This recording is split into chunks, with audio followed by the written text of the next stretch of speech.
కాంగ్రెస్ అధికారంలోకి రావడంతో ప్రతి ఒక్కరూ వారికి ఉన్న పరిచయాలతో పైరవీలతో అయిన పదవులు దక్కించుకోవాలని భావిస్తున్నారు.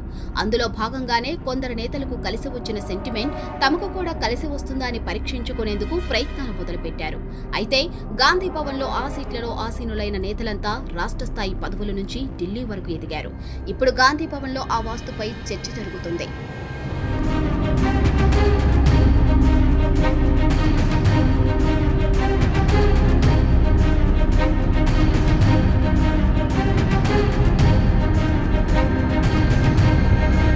ముఖ్యంగా రాష్ట్ర పీసీసీ చీఫ్ రేవంత్ రెడ్డి మొదలు గల్లీ లీడర్ల వరకు ఇదే సెంటిమెంట్ కలిసి వచ్చిందనే భావన కూడా ఇప్పుడు కొత్తగా పదవులు ఆశించే నేతలు ఫాలో అవ్వాలని చూస్తున్నారు. గాంధీ భవన్లో జరిగే ఏ కార్యక్రమానికైనా సీఎం రేవంత్ హాజరు కావాలన్నా ఆ గాంధీ భవన్కు ఉన్న లెఫ్ట్ సైడ్ గేటు ద్వారా మాత్రమే గాంధీ భవన్లో అడుగుపెట్టడం ఆయన సెంటిమెంట్. కాగా గాంధీ భవన్లో ఎక్కువగా ఉపయోగించే ప్రధాన ద్వారంగా పీఆర్ఓ ఆఫీస్ దగ్గర ఉన్న ఎంట్రన్స్ ఉపయోగిస్తారు. అక్కడి నుంచి చూసుకుంటే ఎడమ చేతి వైపు పీఆర్ఓ రూమ్ నుంచి వర్కింగ్ ప్రెసిడెంట్ రూమ్ వరకు ఉన్న గదుల్లో కార్యాలయం ఏర్పాటు చేసుకున్న ఏ నేతకైనా పదవులు దక్కటం విశేషం.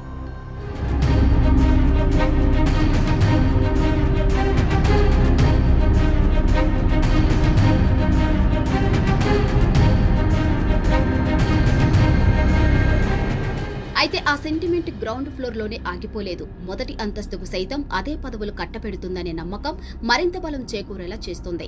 మొదట పబ్లిక్ రిలేషన్ ఆఫీసర్ గది మినహా పక్కనే ఉన్న టీపీసీసీ సీనియర్ ఉపాధ్యక్షులు మల్లు రవి కాంగ్రెస్ రాష్ట్రంలో అధికారం దక్కించుకున్న కొద్ది రోజులకే రాష్ట్ర ప్రభుత్వ ఢిల్లీ అధికార ప్రతినిధి పదవి వరించింది. అనంతరం జరిగిన పార్లమెంట్ ఎన్నికల్లో ఎంపీ టికెట్ దక్కించుకుని విజయం సాధించారు. అయితే అదే గదిలో ఉన్న మరో నేత హార్కర వేణుగోపాల్ ప్రోటోకాల్ కమిటీ చైర్మన్ గా పనిచేసిన ఆయనకు ప్రభుత్వ సలహాదారుడిగా పదవి సీఎం రేవంత్ మొదట్లోనే కట్టపెట్టారు. పక్కనే ఉన్న మూడవ గది మొన్నటి వరకు టీపీసీసీ మీడియా కమిటీ చైర్మన్ గా ఉన్న చామల కిరణ్ కుమార్ రెడ్డి భువనగిరి పార్లమెంట్ టికెట్ దక్కించుకుని ఎంపీగా గెలుపొందారు. ఇకపోతే ఆ పక్క గదిలో రమేష్ ముదిరాజులతో పాటు పలువురు నేతలకు కార్పొరేషన్ పదవులు దక్కాయి.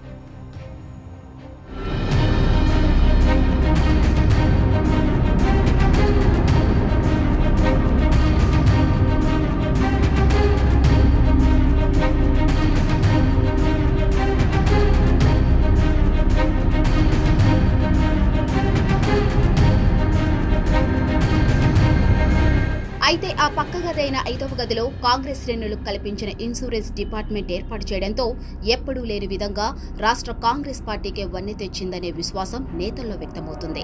ఇక ఆ లైన్లో మిగిలిన మరో గది TPCC working president Mahesh Kumar Goud party వ్యవహారాల్లో పీసీసీ అనంతరం హోదా దక్కక కాంగ్రెస్ అధికారంలోకి వచ్చిన అనంతరం ఎమ్మెల్యే కోట ఎమ్మెల్సీ దక్కించుకున్నారు. అంతటితో ఆగక పీసీసీ చీఫ్ రేసులో సైతం ఆయన ప్రధానంగా ఉన్నారు.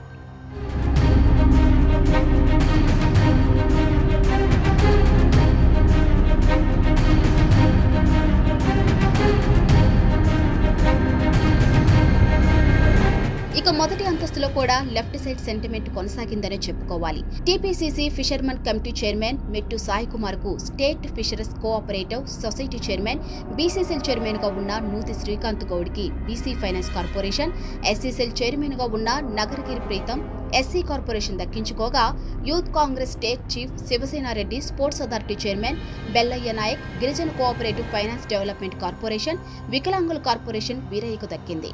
ఈ పదవులు దక్కించుకున్న నేతలంతా లెఫ్ట్ సైడ్ గదులు కలిగిన వారే.